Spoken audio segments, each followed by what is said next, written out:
What would you do if you woke up one morning and discovered that everything about your life had changed? Not just changed, completely erased. Your body, your name, your family, even the world you knew. Now imagine something even worse. Imagine waking up inside a story you created yourself, but instead of being the hero who conquers kingdoms and wins the heart of every beautiful woman he meets, you find yourself trapped in the body of the most pathetic character in that entire fictional universe. The kind of character who exists only to be humiliated. The kind of character who dies in some forgotten alley, unmourned and unremembered. That is exactly what happened to one unfortunate soul. And what he did next would change everything. The slap came hard and fast, the sound echoing through the ornate chamber like a crack of thunder. A young man stumbled backward, his cheek burning, his vision swimming. Standing before him was an older man with a face twisted in disappointment and rage. This was Wellington Rocks, the Marquis of the Southern Territories, a man whose name commanded respect throughout the kingdom. And the fat, disheveled young man before him, that was supposedly his eldest son, his heir, the future of his noble bloodline. But right now, Wellington looked at this boy the way someone might look at garbage rotting in the street. You are the disgrace of this family, Wellington spat, his voice dripping with contempt. 19 years old, and what have you accomplished? Nothing. Your younger brother has already awakened his aura. He trains every day. He brings honor to our name. And you cannot even control your own disgusting appetites. The young man on the floor said nothing. He could not say anything, because at that exact moment, something extraordinary was happening inside his mind, something that defied all logic and reason. His name was not Urine Rocks. At least it had not been until just a few seconds ago. Before this nightmare began, he had been someone else entirely. A modern person, a writer, someone who had spent countless hours crafting fictional worlds filled with magic and martial arts and beautiful heroines. He had created this very world, this very kingdom, these very characters. He knew every plot point, every secret, every twist that was supposed to unfold. And he knew, with absolute certainty, that the body he now inhabited belonged to the most worthless villain in his entire story. The original Urine Rocks was written to be nothing more than a stepping stone for the true protagonist, a fat, lazy, arrogant young master who would try to assault the main character's love interest, get beaten unconscious for his crimes, and then later attempt revenge, only to die pathetically in some nameless back alley. He was the kind of character readers loved to hate, the kind of character who existed solely to make the hero look better by comparison. And somehow, impossibly, our protagonist had become that character. His mind raced as Wellington continued berating him, the words washing over him like a distant tide. This cannot be real, he thought desperately. This has to be a dream, some kind of bizarre nightmare brought on by too many late nights and too much instant ramen. Any moment now, I will wake up in my apartment, surrounded by my manga collection and my computer and my comfortable, boring, safe life. But as the seconds stretched into minutes and the reality of his situation became impossible to deny, a cold dread settled into his stomach. This was not a dream. Somehow, through some cosmic joke or cruel twist of fate, he had been transmigrated into the web novel he himself had written. And not as the overpowered protagonist who would eventually conquer dungeons and slay monsters and build a harem of devoted followers. No, that would have been too easy. He was stuck in the body of trash. A servant named Aaron stood nearby, watching the scene unfold with an expression that was carefully neutral. She was a young woman with sharp eyes and a sword at her hip, assigned to watch over the young master despite his many failings. The transmigrated soul noticed her immediately, something in his mind automatically cataloguing her presence, her posture, the way she held herself with the practiced grace of someone who had trained with weapons since childhood. Wait. Something was different. Something he could not quite identify at first. Something at the edge of his perception. And then he saw it. Floating beside Aaron's head, visible only to him, was a translucent screen filled with text. It listed her name, her abilities, and something called an affinity rating that currently sat at 0. He blinked several times, convinced his eyes were playing tricks on him, but the screen remained. He could read every word clearly. swift sword, clear mind mirror, aura adaptation. What in the world? The implications hit him like a thunderbolt. This was not just a simple transmigration into a fantasy novel. He had some kind of ability, some kind of system, something that let him see information about other people, their skills, their potential. And if he had that power, then maybe, just maybe, he was not as doomed as he first believed. Wellington was still talking, something about going to apologize to a woman named Ilya, but the transmigrated soul was barely listening anymore. His mind was working furiously, passing through everything he knew about this world, this story, these characters. He had written it all. He knew where every treasure was hidden. He knew which encounters would grant incredible power. He knew which people were destined to become important and which were destined to die. Most importantly, he knew what would happen if he did nothing. He would follow the original Yoran's path. He would make enemies of the wrong people. He would be humiliated, beaten, and ultimately killed. His story would end as a footnote, a brief moment of entertainment for readers who would forget his name by the next page. That was not going to happen. Not anymore. He would rewrite his fate. The days that followed were some of the strangest of his existence. Adjusting to a new body was harder than he had anticipated. The original Uran had been grossly overweight, his muscles atrophied from years of laziness and indulgence. Simply walking across a room left him winded. Climbing stairs felt like scaling a mountain, and the way people looked at him, with disgust and contempt barely hidden behind thin veneers of politeness, was a constant reminder of how far he had fallen. But worse than the physical challenges was the mental adjustment. Memories that did not belong to him kept surfacing at random moments. The taste of expensive wine, the feel of silk sheets, the burning shame of being rejected again and again by everyone who should have loved him. The original Uran had not been evil, exactly. He had just been weak, spoiled by privilege, stunted by neglect, desperate for approval that never came. In another life, with different circumstances, he might have become someone admirable. Instead, he had become a monster, and now our protagonist had to live with the consequences of actions he never took. The servant Aaron was his constant shadow, trailing behind him wherever he went. At first, he found her presence unsettling. She reported everything to Wellington, he knew. Every meal he ate, every step he took, every word he spoke. He was being watched, evaluated, judged. One wrong move, and the Marquis might decide his eldest son was beyond saving. But as the days passed, he began to notice something else about Erin, the way she looked at him when she thought he was not paying attention. The slight furrow of her brow, the questioning tilt of her head. She knew something had changed. The young master she had served for years was gone, replaced by someone else wearing his face. He had to be careful. One suspicious comment, one out-of-character action, and his secret might be exposed. In a world of magic and martial arts, who knew what might happen to someone suspected of being possessed by a foreign spirit? 3 days after his awakening, he made a decision that would change everything. He asked Erin to take him to the training grounds. She stared at him for a long moment, her expression unreadable. The training grounds, young master? Yes. I want to exercise. To train. The words felt strange in his mouth, heavy with implications. The original Uran had despised physical activity. He had been dragged to training sessions as a child and had thrown such violent tantrums that his father eventually gave up. For him to voluntarily request training now was practically unthinkable. May I ask why? Aaron said slowly.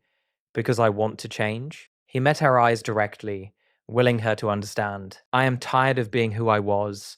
I want to become someone better, someone stronger, someone my family can be proud of. The silence stretched between them, thick with unspoken questions. Then slowly, Aaron nodded. Very well, young master. Follow me. The training grounds were located in the far corner of the estate, a vast complex of halls and outdoor arenas where the household knights honed their skills. Aaron led him past the first and second halls, both packed with warriors practicing their sword forms, and deeper into the compound where fewer people ventured. This is the fourth training hall, she explained, gesturing to a weathered building at the end of a long path. It is rarely used. The equipment is old and the facilities are poor, but if the young master wishes to train without an audience, perfect. He pushed through the door before she could finish, his heart pounding with anticipation. The interior was exactly as she described: dusty floors, cracked walls, training dummies that had seen better days. But none of that mattered. What mattered were the weapons racks lining the walls, the throwing targets at the far end, and most importantly, the privacy. He walked to the rack of practice daggers, selected one, and tested its weight in his hand. The Sichuan Tang Clan, he thought. That was the key. In his original story, he had borrowed elements from various wuxia novels he loved, including the legendary clan known for their mastery of poisons and hidden weapons. He had given those abilities to a minor character, someone who would eventually appear in the later chapters. But according to his system screen, those abilities were now inside him, dormant, locked, waiting to be awakened. The four heavens of the Tang clan, his status window had called it. Divine energy of 10,000 poisons, techniques passed down through generations of assassins, power that could make him one of the most dangerous people in this entire world. If only he could figure out how to unlock it. He raised the dagger, sighted the target across the hall, and threw with all his strength. The weapon wobbled pathetically through the air, missing the target completely and clattering to the floor several feet to the left. Behind him, Aaron made a small sound that might have been a suppressed laugh. "I was just warming up," he said quickly, already reaching for another dagger. "Let me try again." The second throw was worse than the first. The third spun end over end and nearly flew backward into his face. By the 10th attempt, his arm ached, his pride was in shambles, and he was no closer to hitting the target than when he started. This was going to take longer than he thought, but he did not give up. He could not afford to give up. Every day for the next 3 weeks, he returned to the fourth training hall. He ran laps until his lungs burned and his legs gave out. He did exercises he half remembered from fitness videos in his previous life. He threw daggers until his fingers bled and then threw more. Aaron watched it all, silent and observant. Sometimes she would correct his form or offer tips on his breathing. Other times she would simply stand in the corner, that same puzzled expression on her face, as if trying to solve a mystery that refused to make sense. The changes came slowly, then all at once. His body transformed first. The excess weight melted away, revealing muscles he had never known existed. His stamina improved. His movements became sharper, more controlled. Even his face changed, the soft features of indulgence giving way to something harder, more defined. Wellington noticed. The servants noticed. The entire estate was buzzing with rumors about the young master's miraculous transformation. But the real breakthrough came at the end of the third week, and it arrived in the most unexpected way possible. He was eating dinner in his room, the same nutritious churn soup that Aaron brought him every night. It was bland and boring, a traditional recovery meal that warriors in this world consumed after training. He had complained about it constantly, longing for the flavors of his previous life, but Aaron was relentless. If the young master wanted to become strong, he would eat what strong people ate. He raised the spoon to his lips, took a bite, and immediately noticed something wrong. The soup tasted different. There was a subtle metallic undertone, a faint bitterness that had not been there before. It was almost imperceptible, the kind of thing most people would dismiss as their imagination. But he was not most people. And the moment that strange taste touched his tongue, a notification appeared before his eyes. Warning, poison detected. His blood ran cold. Someone was trying to kill him. Someone had poisoned his food, right here in his own home, and if he had not been paying attention, he would have consumed it without ever knowing. But before panic could set in, another notification appeared. Condition met, 4 heavens of the Tang Clan martial art unlocked. He stared at the screen, his mind struggling to process what he was seeing. The poison, the condition to unlock his hidden abilities. It had never occurred to him that the two might be connected, but now it made perfect sense. The Tang Clan specialized in poisons. Their techniques were built around the consumption and mastery of toxic substances. For him to access their arts, he first needed to ingest poison. Someone had just tried to murder him, and in doing so, they had given him exactly what he needed. He ate the rest of the soup deliberately, savoring each poisoned spoonful. Aaron watched with growing concern, but he waved away her questions. He was fine, better than fine. He was reborn. That night, after Aaron left, he sat on his bed and accessed the newly unlocked section of his status window. What he found there made his heart race with excitement. Martial arts techniques, poison resistances, hidden weapon skills, an entire arsenal of deadly abilities, all waiting to be learned and mastered. But the most important thing was the cultivation method, the divine energy of 10,000 poisons. It was the foundational technique of the Tang Clan, a practice that would allow him to absorb toxins, transform them into internal energy, and eventually become immune to all poisons while wielding them as weapons. He closed his eyes, focused his mind, and began to cultivate. The energy was like nothing he had ever experienced. It started as a warm sensation in his lower abdomen, a gentle fire that gradually spread through his meridians. He could feel his body changing on a fundamental level, his cells adapting, his organs strengthening. Impurities that had accumulated over years of unhealthy living were being pushed out, expelled through his skin as a foul-smelling residue. When dawn broke the next morning, he opened his eyes to a new world. His senses had sharpened beyond anything he thought possible. He could hear the birds singing outside his window, count each individual chirp without looking. He could feel the subtle vibrations of footsteps approaching down the hallway, identify Aaron's particular gait long before she knocked on his door. And most incredibly, he could sense a flow of energy surrounding him, invisible currents that connected all living things. This was chi, internal energy, the foundation of all martial arts in this world. And now it was his to command. Aaron entered his room and immediately recoiled. "Young master," she said, her face scrunched in disgust. "What is that smell?" He looked down at himself and grimaced. The impurity expulsion had been thorough. His clothes were ruined, his sheets were ruined, and he was fairly certain the smell would take days to air out.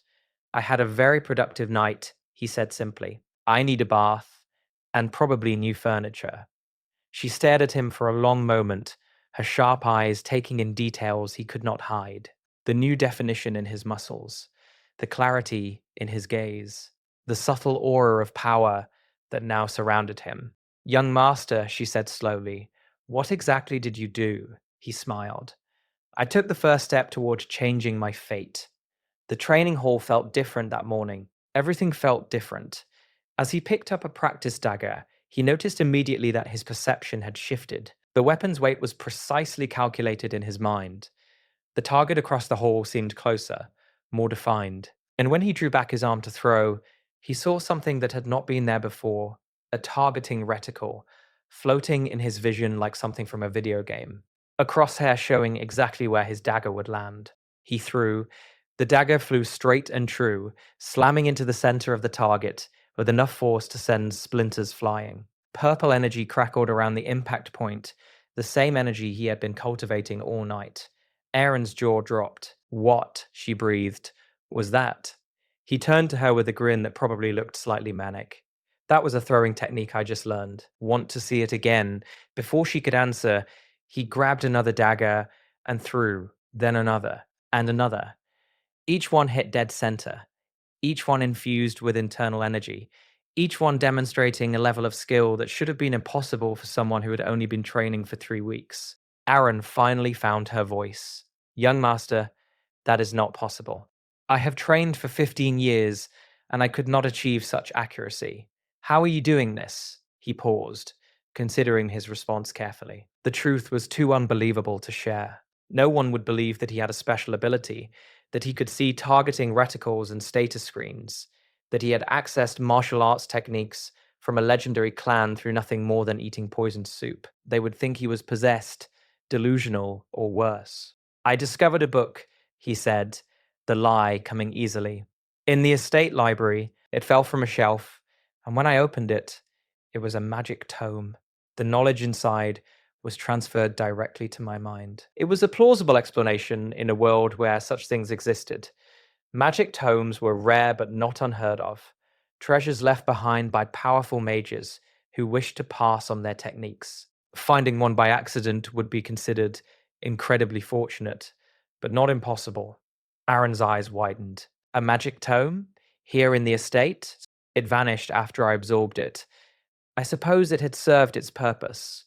He shrugged with feigned casualness. Anyway, I would appreciate it if you kept this between us for now. I am still learning to control these new abilities. She hesitated, clearly torn between her duty to report to the Marquis and her growing respect for the young man before her. Finally, she nodded. I will keep your secret, young master, but you must be careful. Power like this will attract attention, and not all of it will be welcome. I know, he said, his expression turning serious.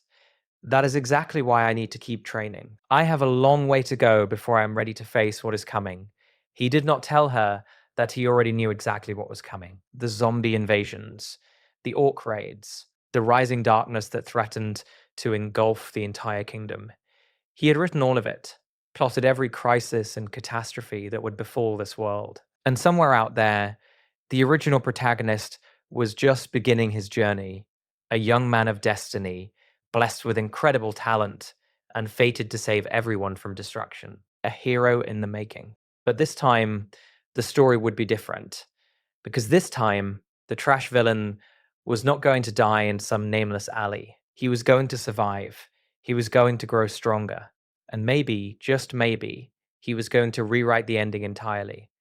The days that followed were filled with discovery and growth. Each morning, he rose before dawn to cultivate his internal energy, pushing his divine energy of 10,000 poisons technique to new heights. Each afternoon, he trained with daggers and throwing weapons, honing his accuracy until he could hit a target, blindfolded simply by sensing the chi in the air. Each evening, he consumed small amounts of various poisons, building his resistance while simultaneously unlocking new abilities. The person who had poisoned him initially remained a mystery, but he had his suspicions. Through careful observation and a few pointed questions to his new butler, Peru, he learned that the Marquis's second wife had been pressuring Wellington to name her son Colin as the official heir. She had also been conspiring with her brother, the Knight Commander Carox, to eliminate any obstacles to that goal. Obstacles like the eldest son who had suddenly decided to stop being worthless. Peru himself was an interesting case. The man had been sent to poison him on Carox's orders using a slow-acting toxin called Hyagang herb that would have gradually paralyzed his body over several months. But thanks to his Tang Clan abilities, the poison had only made him stronger. Better still, he had turned Peru into a double agent.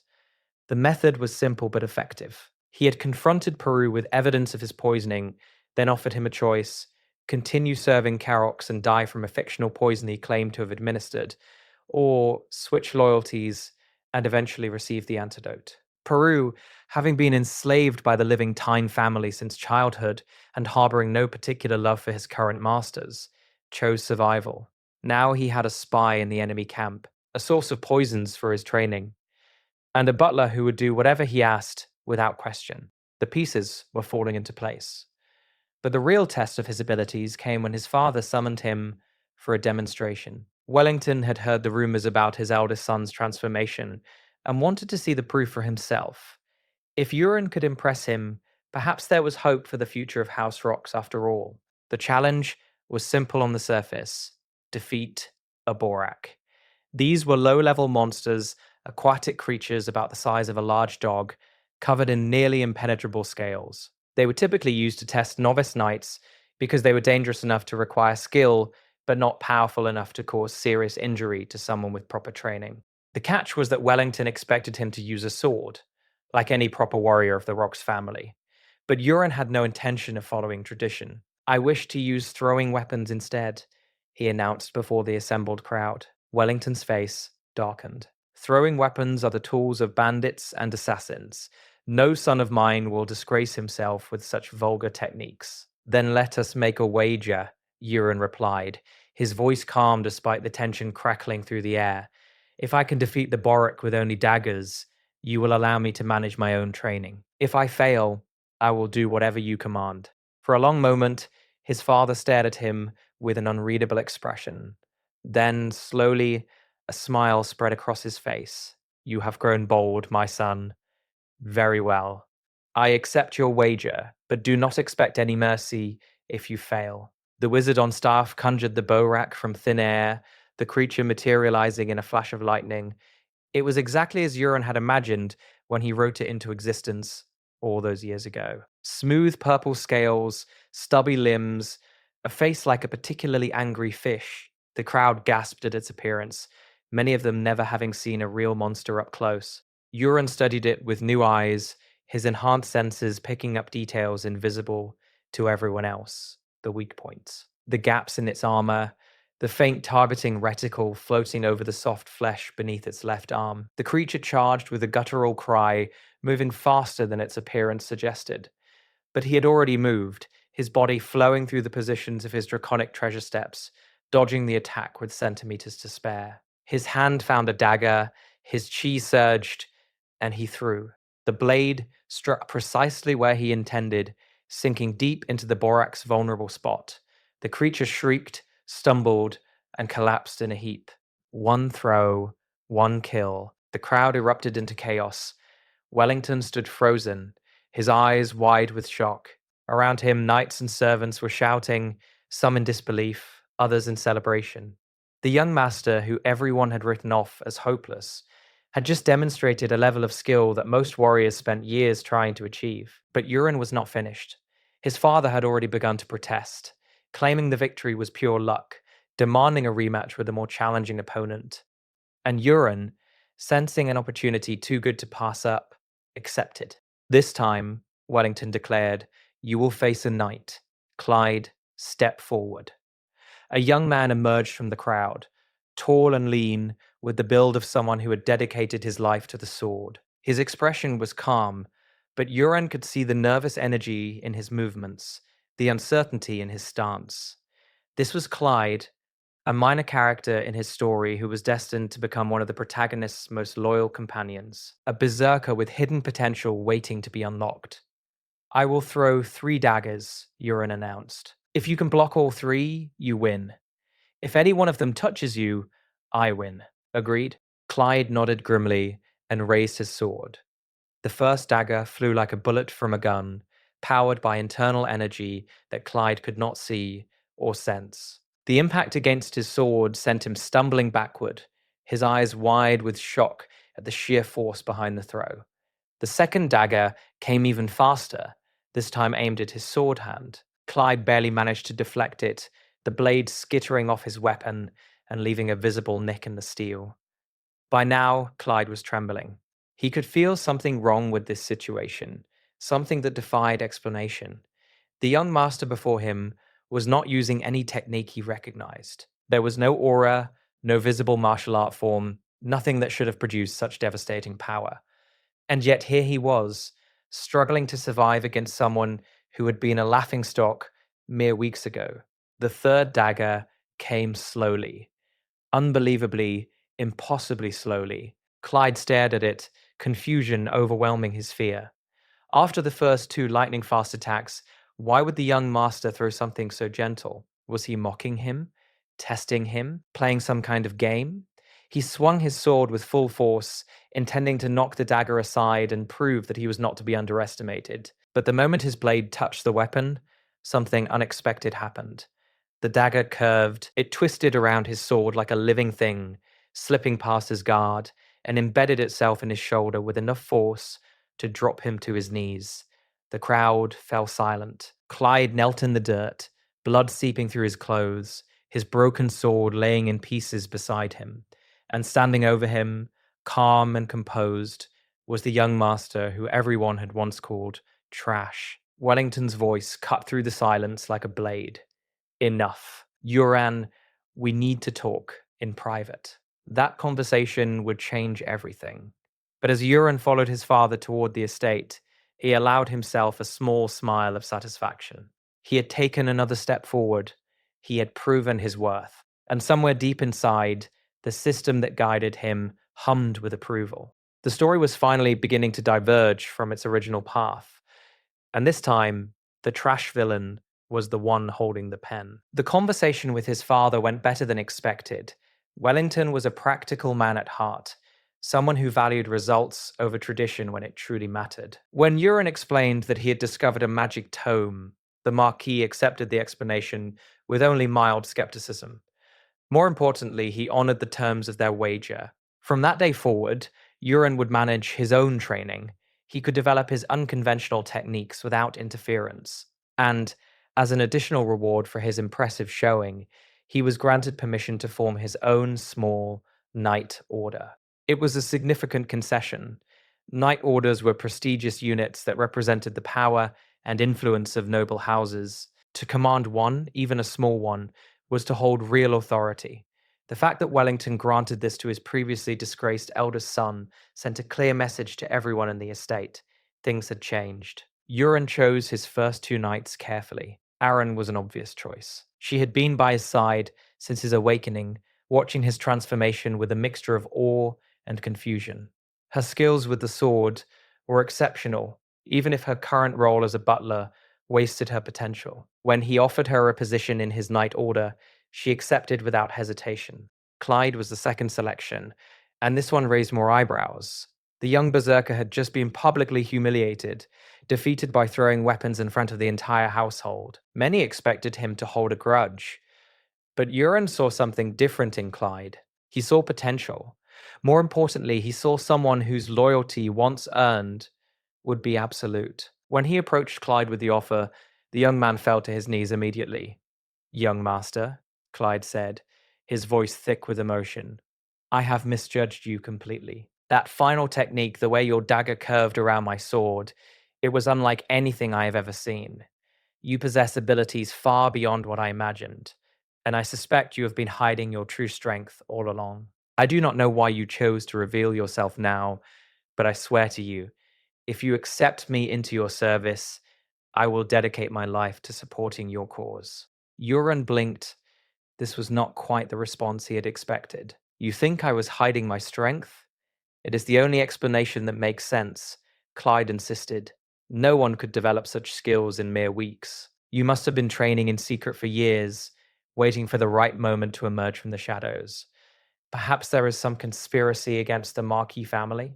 Some enemy lurking within these walls? And you have been preparing to face them all along?"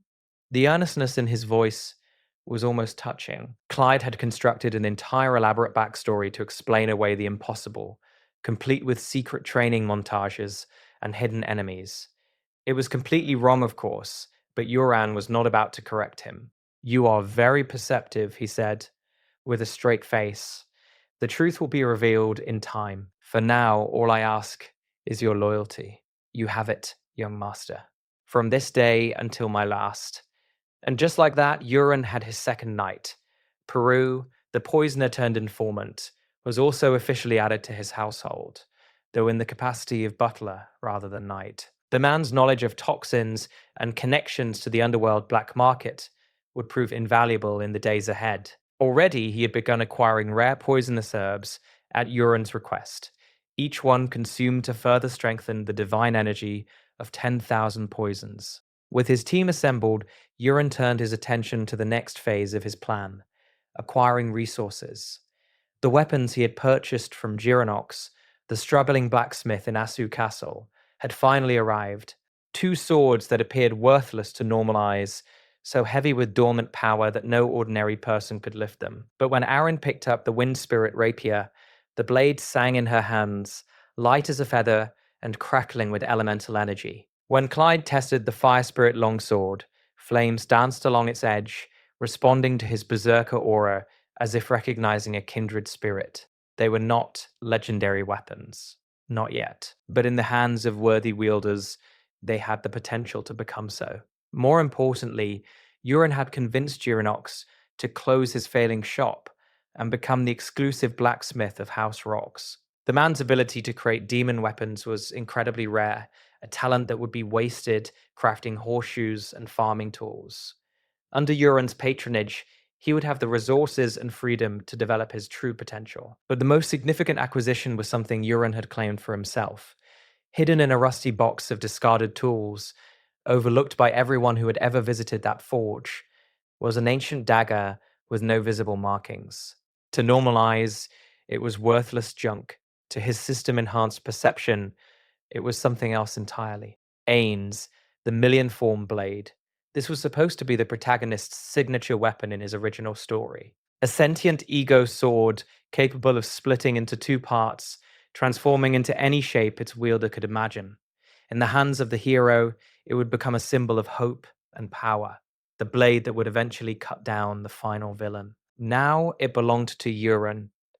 The bonding process was not pleasant. Aeon's had a personality, and that personality was deeply unimpressed with its new master. "You have no talent," the blade complained, its voice echoing directly into Euron's mind. "I cannot sense any mana in your body at all. How do you expect to wield me? I am the legacy of a 1,000-year-old weapons master. I deserve someone worthy." Euron responded by channeling his internal energy through the blade. The effect was immediate and dramatic.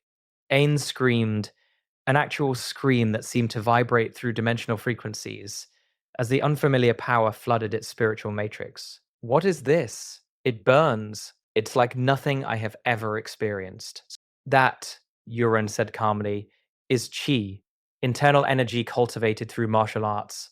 It may not be the manner you are used to, but I think you will find it more than adequate for our purposes." The blade fell silent for a long moment. When it spoke again, its tone had shifted from contemptuous to grudgingly respectful. "You are strange, human. Your power is unlike anything in my long memory. Very well. I will accept this contract for now. But do not think this makes us friends. I would not dream of it." With aims bound to his soul and responding to his will, Euron felt his combat potential increase dramatically. The blade could transform into anything he imagined. Daggers, throwing needles, rings, chains, even defensive barriers if necessary. Combined with his Tang Clan techniques, he now possessed a versatility that few warriors could match. But he was not naive enough to think he was invincible. The threats facing this world were immense, and his cultivation had only just begun. To survive what was coming, he needed to grow much stronger, much faster, which brought him to his next destination, the Dragon's Clearing. The mountain known as the Dragon's Clearing had once been home to actual dragons, or so the legends claimed. In the centuries since those mythical creatures departed, it had become a pilgrimage site, a place where people came to make wishes and seek good fortune. What few people knew was that, hidden within the mountain, concealed by ancient magic, was a treasure vault left behind by a powerful warrior. Euron knew exactly where to find it. Duranox accompanied him on the journey, partly as protection, and partly because the blacksmith had nothing better to do while waiting for his new workshop to be constructed. The young craftsman was still trying to wrap his head around recent events, particularly the way his new patron seemed to know things that should have been impossible. "Young master," Duranox said as they climbed the mountain path, "may I ask how you knew about my shop? And about those weapons being anything other than failed experiments?" "A great prophet told me," Urain replied with a straight face. It was becoming his standard answer for questions he could not truthfully address. "A prophet?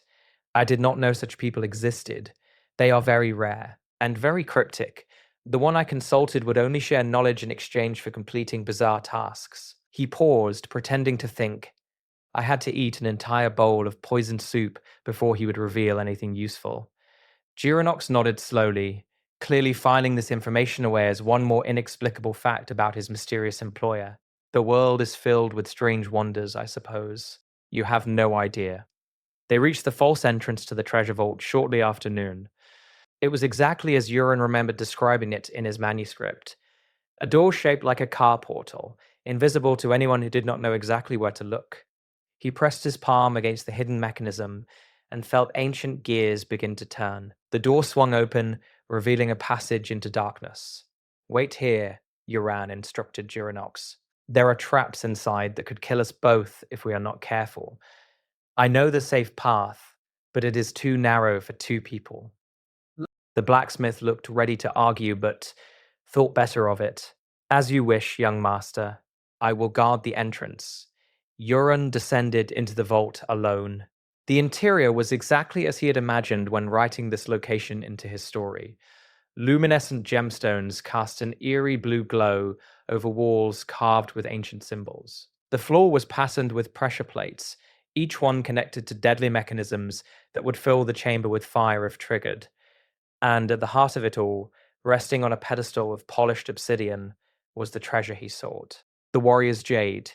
This was an artifact of rebirth, a stone imbued with the spiritual energy of a legendary martial artist. By absorbing its power, a cultivator could accelerate their growth dramatically, condensing years of training into mere weeks. It was exactly what Yura needed to survive the challenges ahead. He approached the pedestal carefully, disabling each trap with practiced precision. The knowledge from his previous life made navigation simple, almost trivial. He had designed these obstacles to challenge the protagonist, after all. Knowing the solutions was child's play. The jade was cool against his skin, humming with dormant power. As he lifted it from its resting place, he felt a connection form between them, a spiritual bond that transcended normal comprehension. The artifact had chosen to accept him. Now this, he murmured to himself, is what I call a lucky encounter. There were other treasures in the vault as well. Gold coins, rare materials, scrolls containing lost techniques. He gathered what he could carry, stuffing everything into the subspace bag he had acquired from Peru. By the time he emerged from the passage, Giranox was practically vibrating with curiosity. What did you find, young master? Yuran showed him a handful of gold coins. Nothing much, just some old money that previous visitors overlooked. It was not exactly a lie. He had found coins. He had also found an artifact that would revolutionize his cultivation. But some things were better kept private. Their journey back to Asu Castle was uneventful, but what awaited them there was anything but. Ilya stood in the central park, her presence commanding attention from everyone nearby. She was dressed in noble traveling clothes, her silver hair gleaming in the afternoon light, and beside her stood a contingent of knights bearing her family's crest. Yuran recognized her immediately, not just from his memories of her character, but from the encounter that had landed the original Yuran in so much trouble. His fiancée, the woman he had once tried to assault, the one who had beaten him unconscious and triggered this entire sequence of events, and also, as he had written her, one of the most powerful sword users in the entire kingdom. Yuran, she said, her eyes widening as she took in his transformed appearance. Is that really you? Lady Ilya, it has been some time. He bowed formally, the gesture feeling strange in his new body. I hope my appearance has not shocked you too greatly. Shocked? She laughed, a genuine sound that contained none of the contempt he might have expected. I heard rumors that you had changed, but I assumed they were exaggerations. You look like a completely different person. I have been working hard to become someone better, he replied carefully. Someone worthy of my position. And someone who could properly apologize for the terrible things I did. The words hung in the air between them. Ilya's expression shifted, cycling through several emotions before settling on something like curiosity. You really have changed, she said softly. The Yuran I knew would never have admitted fault. He would have blamed everyone except himself and thrown a tantrum at the slightest criticism. That Yuran was a fool. I hope to prove that I am different.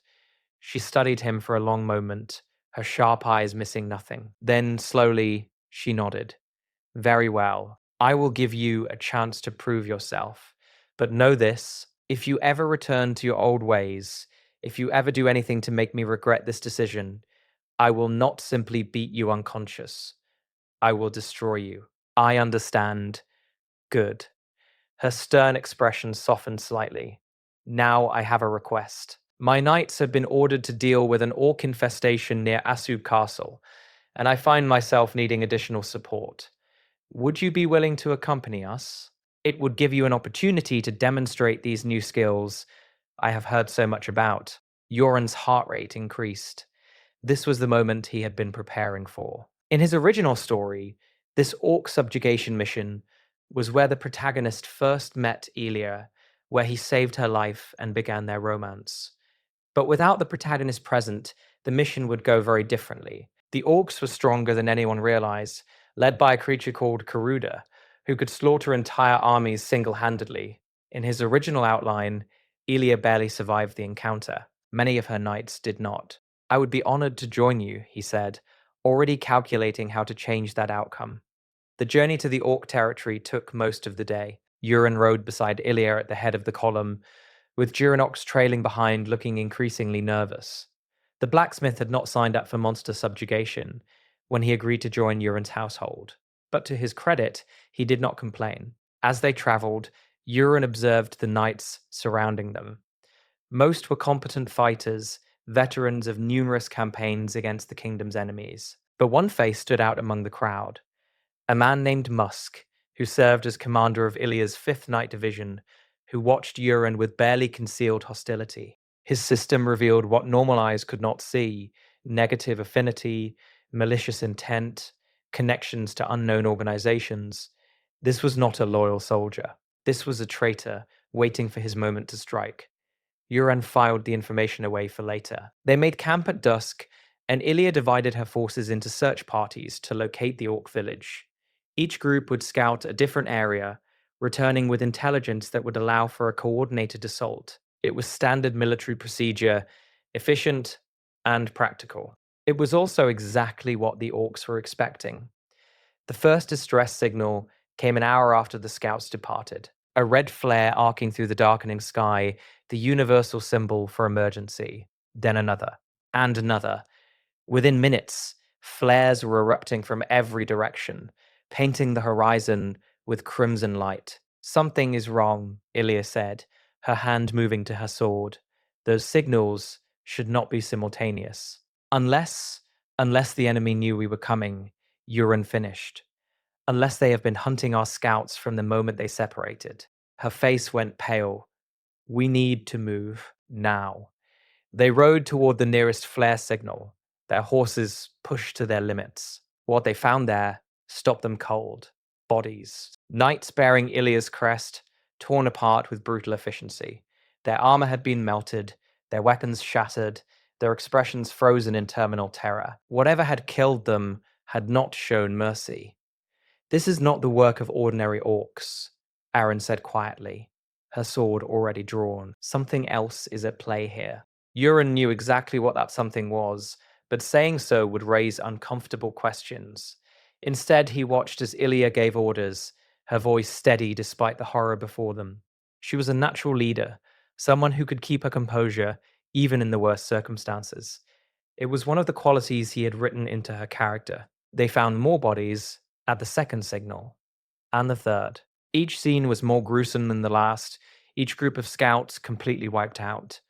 By the time they consolidated their remaining forces, Ilya's command had been reduced by half. "We should retreat," Musk suggested, his voice carrying an undertone of something that might have been satisfaction.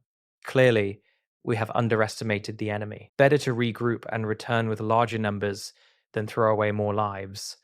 "No," Euron said firmly. "If we retreat now, the Orcs will follow. They have been herding us, testing our strength, identifying our weaknesses. Running will only invite pursuit." Musk glared at him. "And who are you to question military strategy? You are nothing but a pampered noble playing at adventure. I am someone who can see patterns that you cannot." Euron met his glare without flinching. The attacks came from coordinated positions, timed precisely to draw us deeper into the forest. There is intelligence behind this, a commander directing their movements. If we flee, we expose our backs to an enemy that has already proven it can outmaneuver us. Ilya considered his words, her brow furrowed in thought. "What do you suggest? We send a signal to gather our remaining forces here. Then we prepare to defend, forcing the Orcs to come to us instead of the other way around. It removes their advantage of mobility and makes them fight on our terms." There was a long pause as the implications sank in. Then Ilya nodded slowly. "Do it. Send the gathering signal." The blue flare shot into the sky, its light carrying a message of hope to the surviving scouts. Those who could still move began making their way toward the rendezvous point. Those who could not, well, there was nothing more that could be done for them. The wait was agonizing. Every rustle of leaves, every snap of a twig sent tension racing through the assembled knights. They formed a defensive circle, swords drawn, eyes scanning the darkness for any sign of movement. The Orcs came with the rising moon. They emerged from the tree line like a green tide, dozens of them, their tusked faces twisted with bloodlust. They were larger than normal orcs, their muscles swollen with unnatural strength, their weapons crude but deadly. At the center of their formation marched something even more terrifying, Karuda, the legendary orc warrior. He stood twice the height of his brethren, his body wrapped in armor that had absorbed the blood of 1,000 battles. His eyes burned with intelligence and cruelty, and in his hands he carried a blade large enough to cut a horse in half. Ilya's breath caught. What is that thing? That, Euron said quietly, is our real enemy. Everything else was just prologue. Karuda roared, and his army charged. The battle that followed was chaos incarnate. Orcs smashed into the defensive line from every direction, their overwhelming numbers threatening to break through at any moment. Knights fell screaming, their skills insufficient against the enhanced creatures they faced. Steel clashed against steel, blood sprayed across the forest floor, and through it all, Karuda advanced. Ilya met him head on, her sword blazing with aura. She was magnificent in combat, every movement precise and powerful, her blade finding gaps in his defenses that lesser warriors could never have exploited. For a moment, it looked like she might actually win. Then Karuda stopped playing. The orc warrior's true power erupted without warning, a tidal wave of killing intent that staggered everyone within 50 meters. Ilya's attacks, which had been landing cleanly just seconds ago, suddenly glanced off his armor like raindrops against stone. He counterattacked with devastating force, and even though she managed to block, the impact sent her flying backward.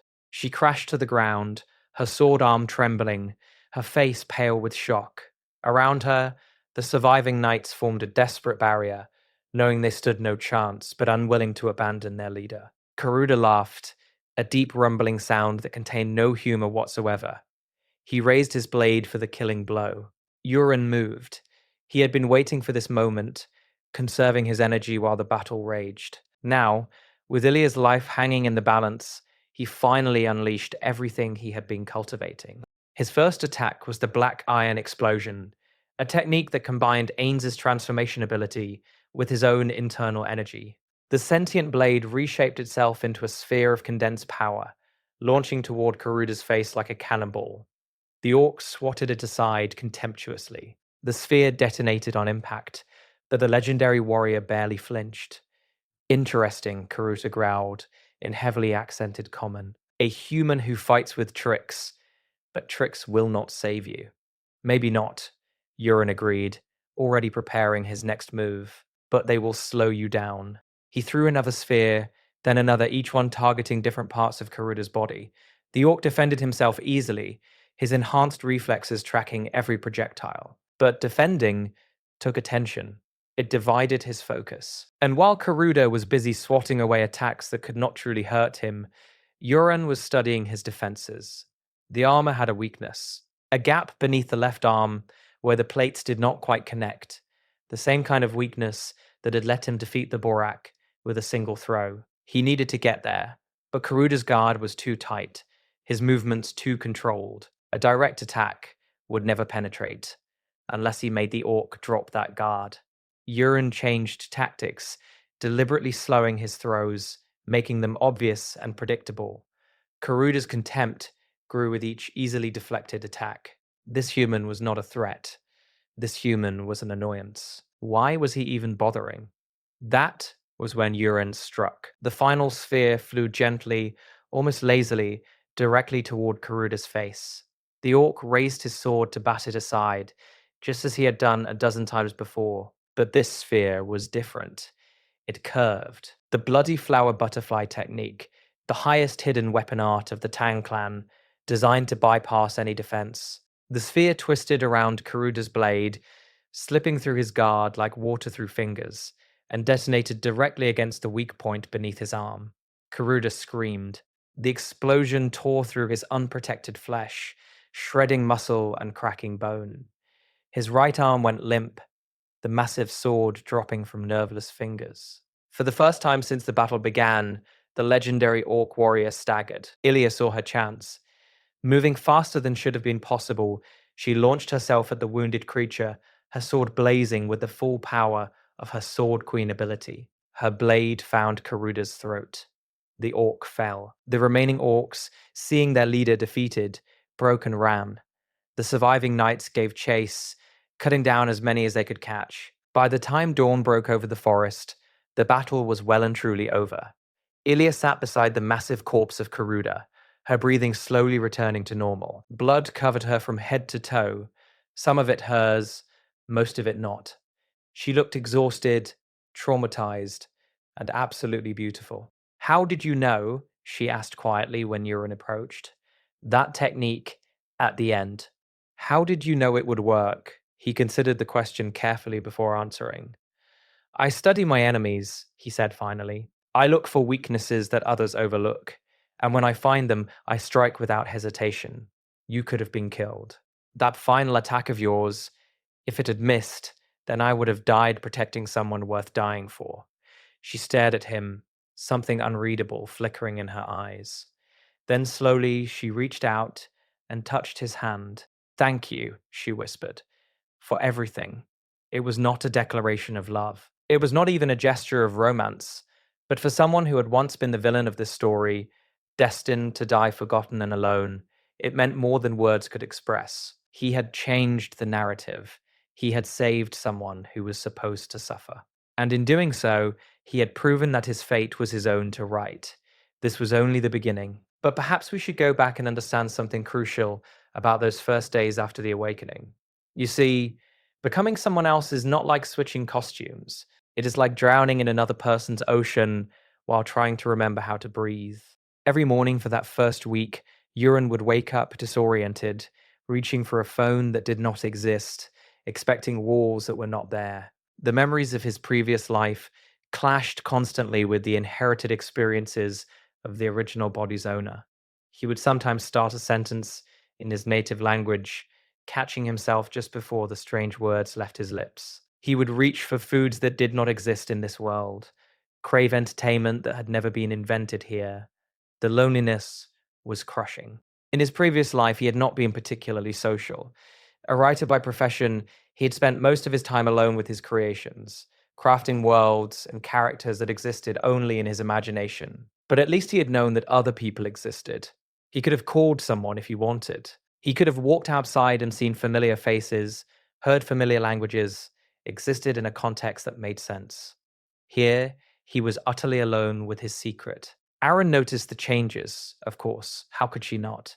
The young master she had served for years was gone, replaced by someone who moved differently, spoke differently, looked at the world with eyes that held experiences she could not begin to comprehend. She adapted to this new reality with the flexibility of someone trained to serve without questioning, but he could see the uncertainty lurking behind her professional demeanor. Sometimes late at night, he would catch her watching him through a crack in the door, not with suspicion exactly, but with the careful attention of someone trying to solve a puzzle that refused to make sense. He knew she reported these observations to Wellington, describing behaviors that did not match the young master's established patterns. He knew the Marquis was probably growing suspicious as well. It was a precarious balance, pretending to be someone he was not, while simultaneously trying to become someone better. Every public appearance required careful calculation. Every conversation was a performance. One wrong word, one suspicious action, and the whole facade could come crashing down. What would happen if they discovered the truth? In fantasy stories, possession by foreign spirits was rarely treated kindly. There were rituals for expelling such entities, ceremonies that often proved fatal for the host body. Even if he somehow survived exposure, the political implications would be devastating. The heir to House Rocks, revealed as an imposter, the scandal would destroy the family. So he walked the tightrope every single day, balancing between his true self and the mask he was forced to wear. The training helped. There was something meditative about physical exertion, something that allowed him to stop thinking for a few precious hours. When he was running laps around the training hall, when he was throwing daggers at targets, when he was pushing his body to its absolute limits, he could forget that he was trapped in someone else's life. He could simply exist in the moment, focused entirely on the next step, the next throw, the next breath. Aaron seemed to understand this, even if she did not know the real reason behind it. She began suggesting additional exercises, more challenging routines, anything to keep him occupied and moving forward. It was probably the closest thing to genuine care he had received since arriving in this world. "Young master," she said one evening after a particularly grueling session, "may I speak freely?" He was sprawled on the floor of the training hall, every muscle screaming in protest. "Go ahead. I do not know what happened to you. I do not know why you suddenly decided to change, or how you are accomplishing things that should be impossible. But I want you to know that I am grateful." Grateful? For what? She hesitated, choosing her words carefully. "Before your awakening, serving you was a punishment, a waste of my talents," everyone said. "A dead-end position that would lead nowhere. But now?" She smiled, a rare expression that transformed her usually stern features. "Now I am watching someone defy expectations every single day. Now I am learning things I never imagined possible. Whatever secret you are keeping, whatever mystery lies behind your transformation, I hope you know that I will follow you regardless." It was the first time anyone in this world had offered him unconditional support. The first time he felt like maybe, just maybe, he was not entirely alone. "Thank you, Aaron," he managed, his throat tight with unexpected emotion. "That means more than you know." The discovery of his system's full capabilities came gradually, each revelation building on the last like layers of an elaborate puzzle. The creator's eye, as he had come to call it, was far more powerful than he initially realized. It could see not just static information about other people, but dynamic changes in their status, their emotional states, even their hidden intentions. For example, he learned that affinity numbers were not fixed.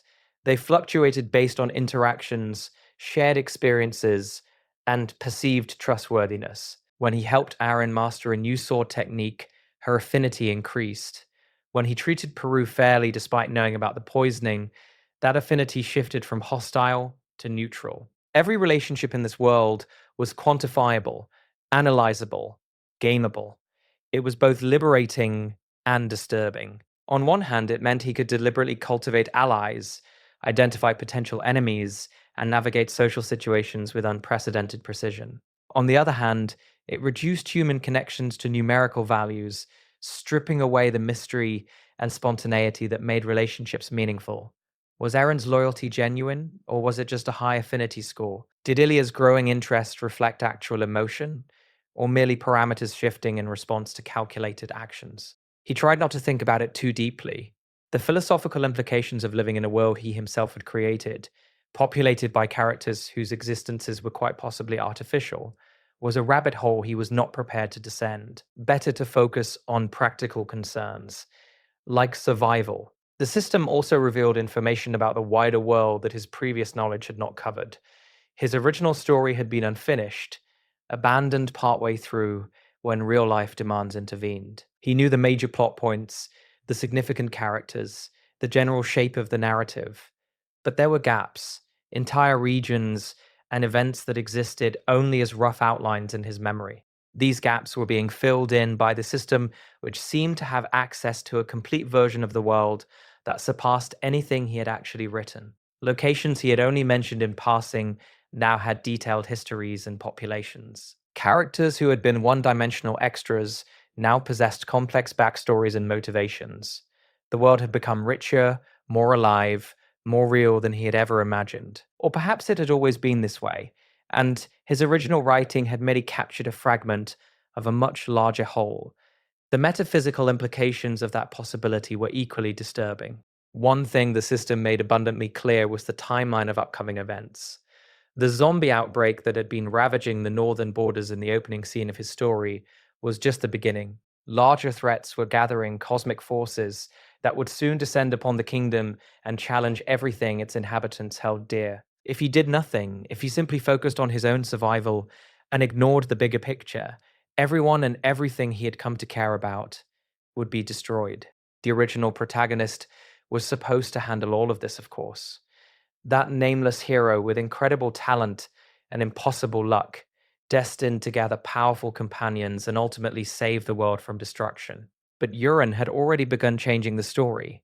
He had taken items meant for the protagonist. He had influenced relationships that were supposed to develop differently. He had killed enemies who were supposed to survive until later confrontations. What if his interference prevented the hero from becoming strong enough to face the final threat? The thought kept him awake at night, a knot of anxiety that no amount of cultivation could dispel. He was playing with forces he did not fully understand, altering a narrative whose complete structure remained hidden. Every action he took could potentially doom the world he was trying to save. But the alternative, doing nothing and allowing events to unfold as originally written, was equally unacceptable. In his version of the story, countless innocent people died before the hero finally triumphed. Entire cities were destroyed, families torn apart, hopes crushed beneath the weight of catastrophe. If he had the power to prevent even some of that suffering, was he not obligated to try? It was a burden that no one else could share, a responsibility that rested entirely on his shoulders. Some nights he would stand on his balcony and look up at the stars, wondering if the answers he sought were hidden somewhere in that infinite expanse, wondering if there was some grand design behind his transmigration, some purpose beyond mere survival, wondering if this world, which felt so real and vibrant, was truly nothing more than fiction given form. The stars offered no answers. They never did. But as time passed and his strength grew, Urin began to find a kind of peace with his uncertainty. He could not control everything. He could not guarantee a happy ending. All he could do was make the best decisions available to him, push forward with all his might, and hope that when the final crisis arrived, he would be ready to face it. The person he was becoming was not the hero of this story. That role belonged to someone else, someone still out there pursuing their own destiny. But perhaps there was room for more than one protagonist in this tale.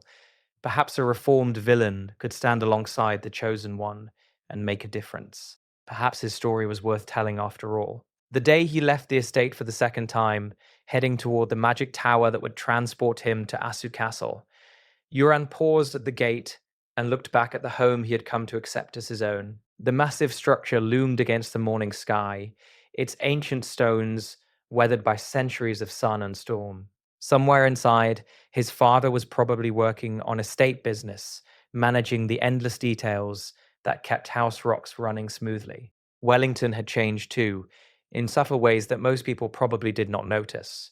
There was less tension in his shoulders when Uran entered the room. His criticisms had softened into constructive feedback. Once or twice, Uran had even caught him smiling when he thought no one was looking. Family was a strange concept for someone who had been an orphan in both his lives.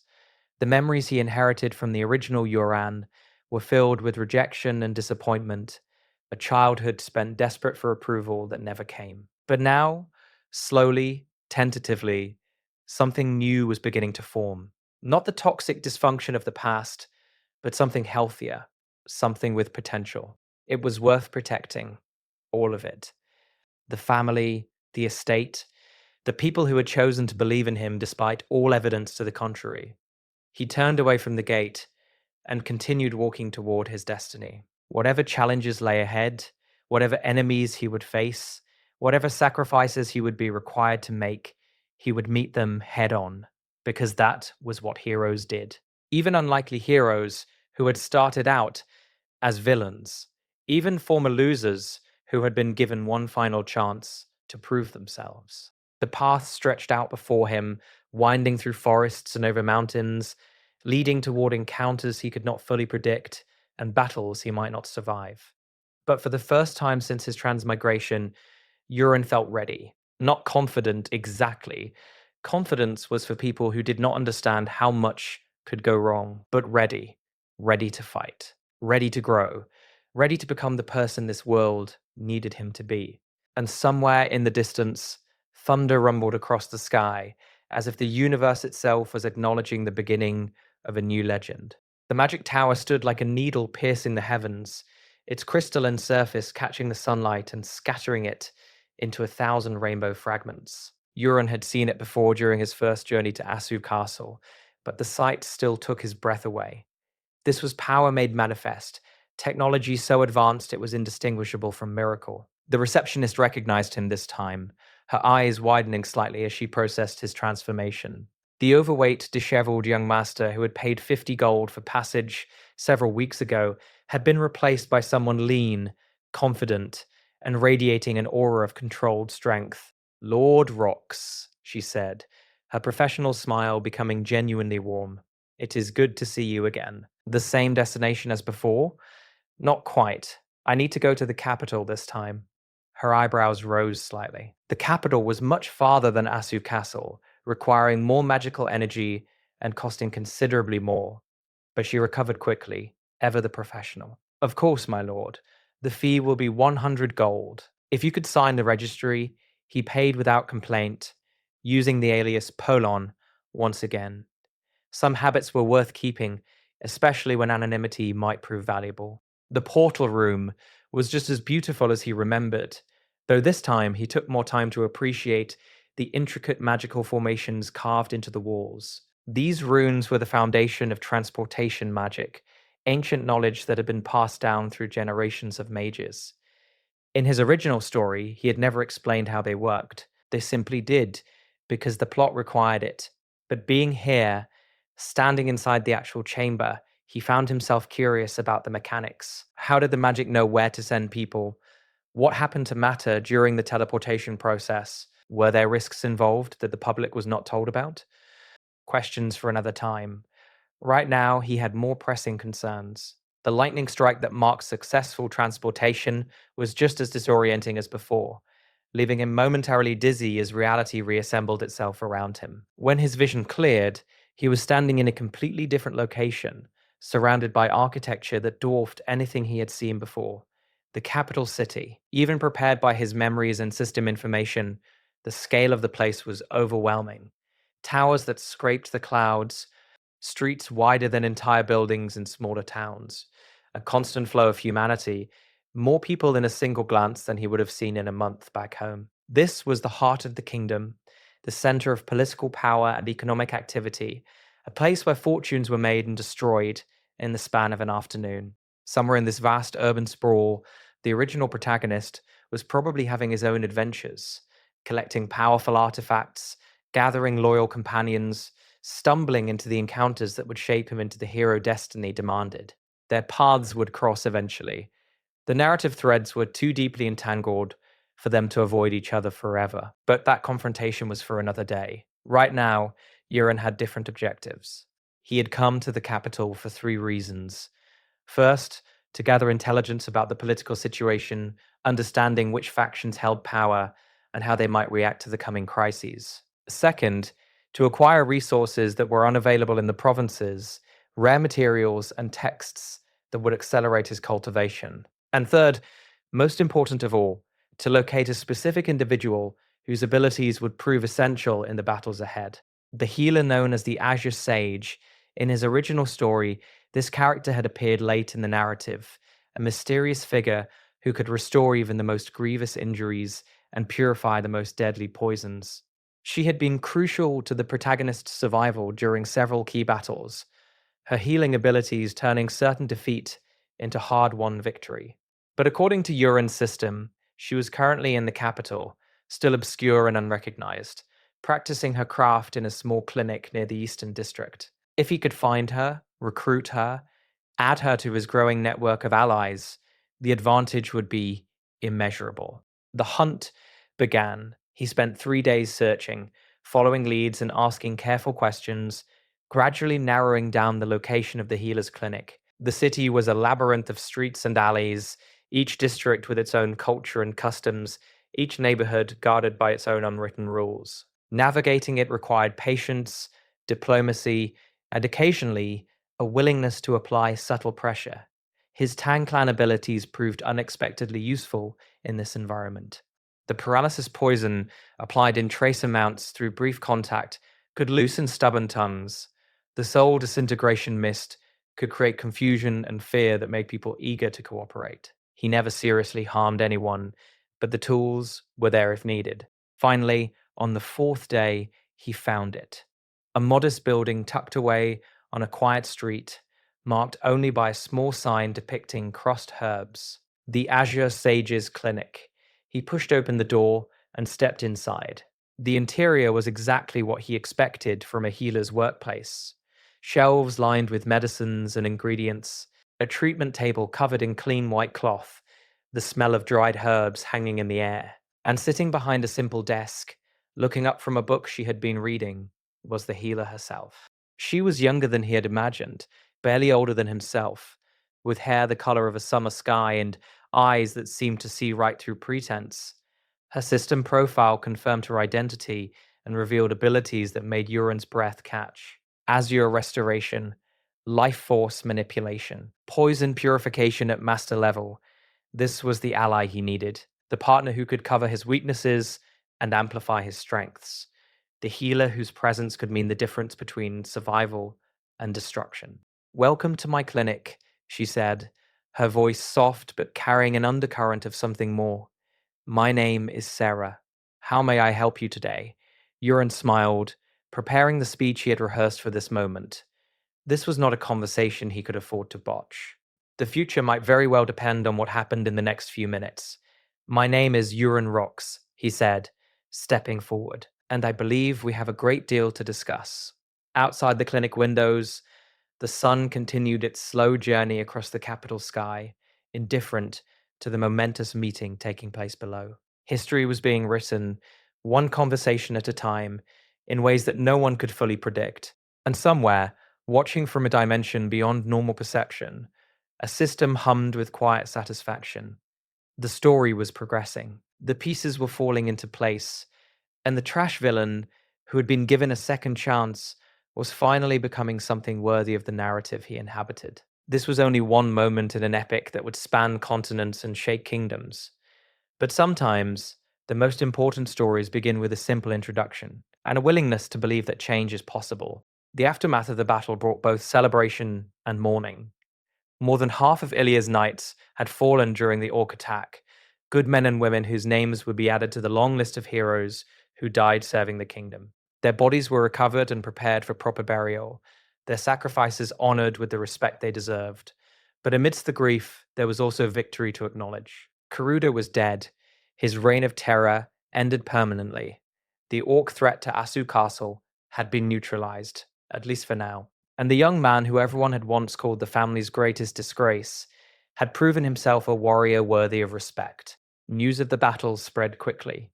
By the time Uran returned to the Marquis estate, stories of his exploits had already reached Wellington's ears. His father greeted him with an expression that might have been pride, though it was difficult to tell beneath the Marquis's habitually stern demeanor. "You defeated an Orc commander," Wellington said without preamble. "Using throwing weapons, techniques no one in this kingdom has ever seen before." "I had help," Uran replied honestly. "Lady Ilia struck the killing blow. My role was merely to create the opening." "That is not what the reports say. According to the survivors, your attacks were what turned the tide. Without you, they would all have died." There was nothing to say to that. It was true. Wellington stood and walked to the window, his back to his son. "When you first started training, I thought it was a passing fancy, a temporary delusion that would fade once you remembered how much effort real improvement requires. I expected you to give up within a week.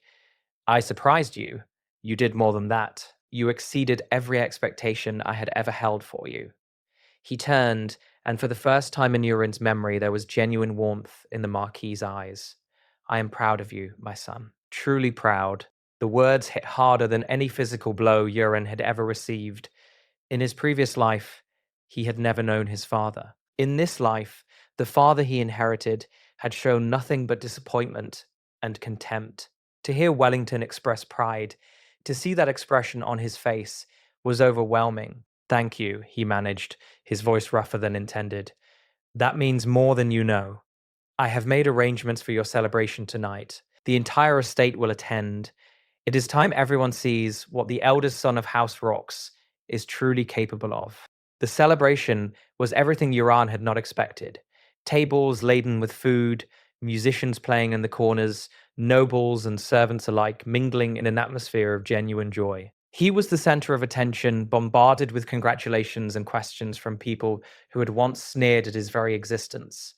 But his attention kept drifting to one person in particular. Ilia stood near the edge of the festivities, dressed in a gown that somehow made her look both elegant and dangerous. She caught him watching and raised her glass in silent acknowledgement. He made his way through the crowd toward her, You look uncomfortable, she observed as he approached. Overwhelmed by the attention? Something like that. I am not used to people actually wanting to talk to me. Get used to it. After what you did in that forest, your reputation will spread across the kingdom. Everyone will want to know about the young master who defeated an orc commander with nothing but hidden weapons and cunning. That title belongs to you as much as to me. She smiled, a rare expression that transformed her severe features into something softer, perhaps. But I am not the one who spent years pretending to be worthless. Your transformation is more dramatic. People love a good comeback story. He could not argue with that logic. They talked for hours about the battle, about their families, about the challenges facing the kingdom. Ilya was intelligent, passionate, and surprisingly funny when she let her guard down. It was easy to see why the original protagonist had fallen for her. It was also easy to understand why she had been written as one of the most important characters in the entire story. By the time the celebration wound down, something had shifted between them. Not romance, not yet, but the foundation of something that could become deeper if given time. I will be returning to my family's territory tomorrow, Elia said as they parted ways. But I expect to see you again soon. We have unfinished business to discuss. Unfinished business? Her smile turned mysterious. Our engagement, of course. I have decided not to break it after all. Someone needs to keep an eye on you, make sure you do not revert to your old ways. And I find myself curious about how far you can go. Before he could respond, she turned and walked away, leaving him standing in the empty hall with a racing heart and a mind full of questions. The engagement was still on. Ilya actually wanted to stay connected to him. And somewhere in the back of his mind, a voice that sounded suspiciously like his system hummed with satisfaction. Major story event completed. Relationship with key character significantly improved. New opportunities unlocked. Uran smiled and headed to his room. Tomorrow would bring new challenges, new obstacles, new chances to prove himself. But tonight, he allowed himself a moment of genuine happiness. The weeks that followed were filled with relentless progress. Yoran threw himself into cultivation with renewed determination, pushing his divine energy of 10,000 poisons to higher and higher levels. Each day brought new abilities, new resistances, new techniques that expanded his arsenal. His internal energy grew denser and more potent, allowing him to infuse his attacks with devastating power. Aaron and Clyde trained alongside him, their own skills advancing rapidly under his guidance. The spirit weapons Duranox had forged proved to be perfect matches for their fighting styles, enhancing their abilities in ways that even Uran had not anticipated. Within a month, his small knight order had become more formidable than units 3 times their size.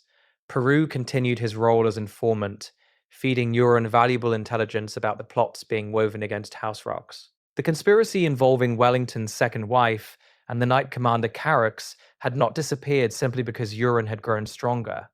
If anything, his sudden rise to prominence made him an even bigger target. But Uran was no longer content to play defense.